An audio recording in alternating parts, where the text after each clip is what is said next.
A lot of people ask where I get my strength. Where I get my strength from. I get it from a lot of places. I get it this morning from the back of the fact that everybody's asleep, dreading it's a Monday. Hey, that's a Monday, and I'm loving it. While everybody's getting weaker, I'm getting stronger. Stay hard. If you don't know who David Goggins is, what you need to know is that David Goggins went from average person, earning minimum wage, overweight, hated his job, with a very difficult upbringing where he witnessed and experienced so much abuse from his father and so many other challenges included in the book. He changed all of that and has shown so many of us what the mind and body are capable of when driven to maximum capacity. Above everything, I very much admired how he mastered the mind. And from his biography, 𝐋𝐈𝐊𝐄, I want to talk specifically about 2 of the strategies he shares today. Strategies I didn't know I needed.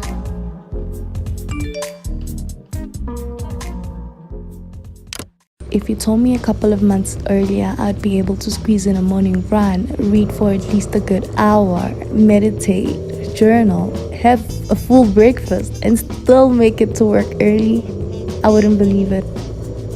That's just my morning routine. The things I'm trying to change in my life would shock the old me, and to this new me that I'm building, I owe it all to Goggins, the toughest man alive, for just sharing what I needed to pull me out of the comfort zone and into a lifestyle of the uncommon people where great things start to happen really.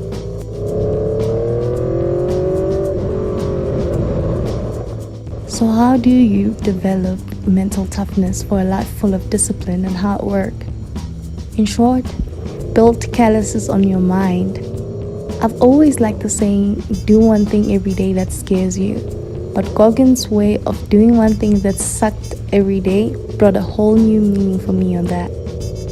Callousing the mind is training yourself to do the hard things or to face your fears when there's a low voice in your head preventing you from doing it.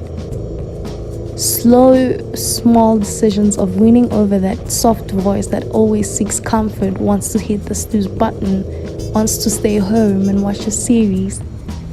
Over time, saying no to that voice at that moment is what builds our mental toughness. Remember, the mind wants to protect us, which brings me to another great strategy that David Goggins talks about, the 40% rule. Again, the mind. You could be studying or working out, and then the mind will just start telling you that you're exhausted, that you can't go any further. But usually, we're about 40% done. David Goggins makes an excellent example with the car governor. This speed limiter has some car models programmed or fixed on a particular speed.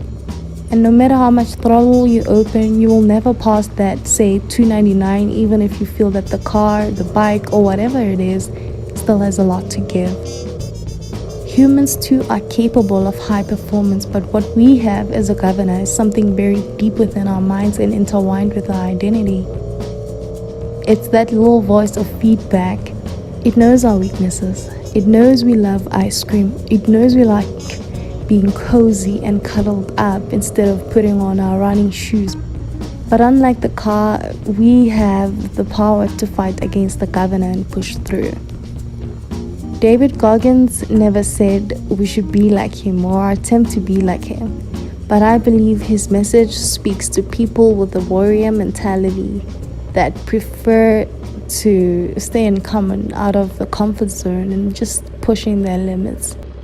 I find that truly inspirational, and it has made me question my work ethic because I felt at that point that I haven't tapped into at least 13% of my potential, that I could build calluses day by day and push myself into becoming the best person I can possibly be.